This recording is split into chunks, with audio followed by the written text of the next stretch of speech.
Anyway, let's talk about Chris Brown. Speaking of boys, well, he is speaking out about his bad boy image, and he's bringing Jay-Z into it. In the latest issue of Jet magazine, Chris is blaming his rocky relationship with media on racism.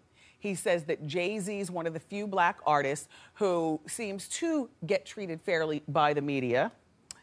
He also went on to say, here's a quote, Jay-Z is accepted by white America because he shakes hands and kisses babies. No disrespect, because I'm a fan. But nobody brings up the fact that he stabbed somebody and sold drugs.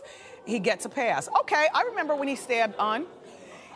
He was mildly famous at the particular time. You know, he's not as famous. A lot of you all didn't know who he was at that time, but he was big here in New York, and he stabbed this guy named Un, and yeah, did get swept under the rug. Also, the drug dealing and stuff, to my best knowledge, that was before we even knew him as a J or a Z, Chris. You know, you are less than smart in trying to blame Jay-Z. You need to blame yourself, young man.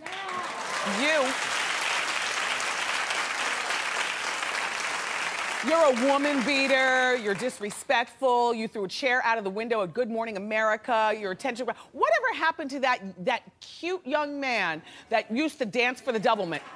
Whatever happened to him? Now, I get it, all boys grow up, a boy grows into a man, but you have grown, you look like a junkie.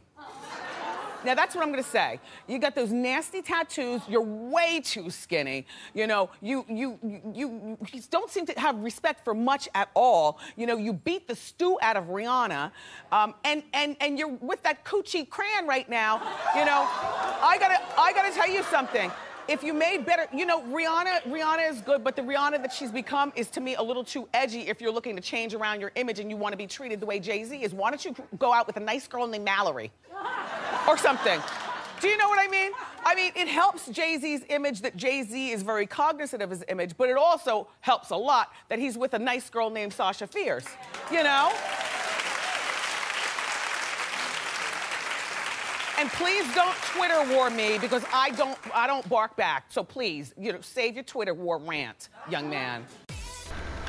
You know, I thought it was kind of foul how Wendy Williams threw Chris Brown under the bus. Now, she didn't have to go there with those comments. Second of all, when you're going to get on TV and you're going to talk about somebody or, you know, a celebrity's issues or what they've gone through, know what the hell you're talking about.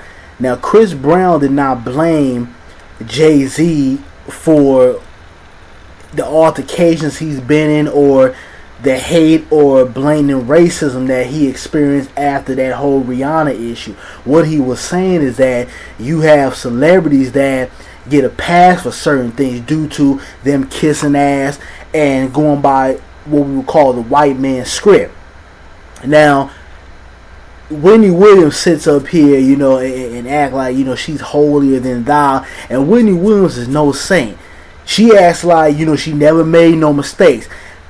Do I need to remind everybody that Wendy Williams was addicted to cocaine? Wasn't that a mistake?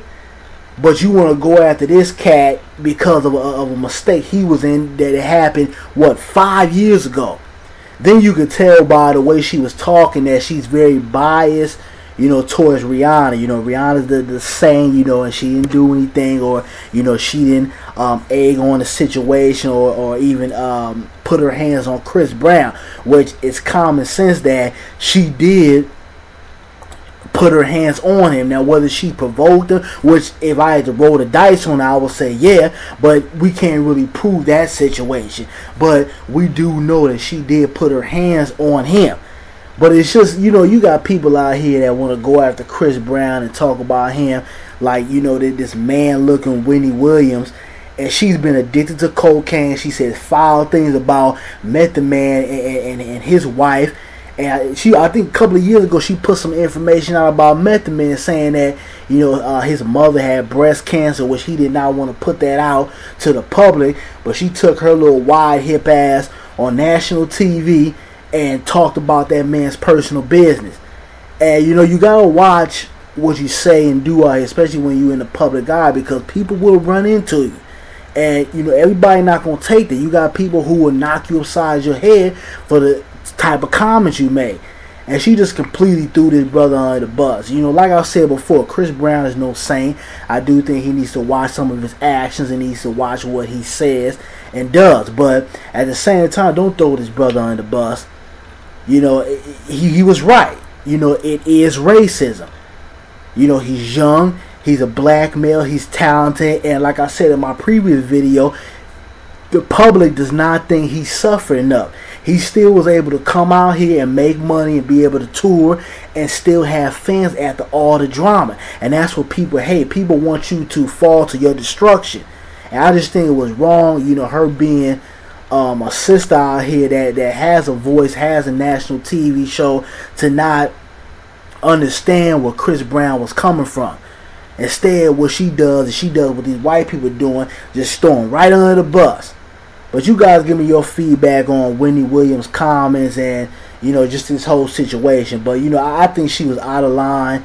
You know, like I said before, Jay-Z does get a lot of passes for the things that he done. You know, he threw Dame Dash under the bus. You know, he screwed Beanie Siegel. Beanie Siegel came back to the label with no money. This brother got out of jail, you know, and he basically had to just start from scratch with nothing. Nobody looked out for him. Jay-Z has never looked out for his artists. He looks out for Jay-Z and Jay-Z only. If he has to, you know, kiss the white man's ass or throw his brother under the bus, the people that have been down with him since day one, he would do that to get to the top. And, you know, like Chris Brown said, you know, I'm a Jay-Z fan. I'm more of a fan of his older stuff. And I felt like, you know, just his artistry was better. But at the end of the day, you got to call it the way it is. But you guys give me your feedback. I'm out.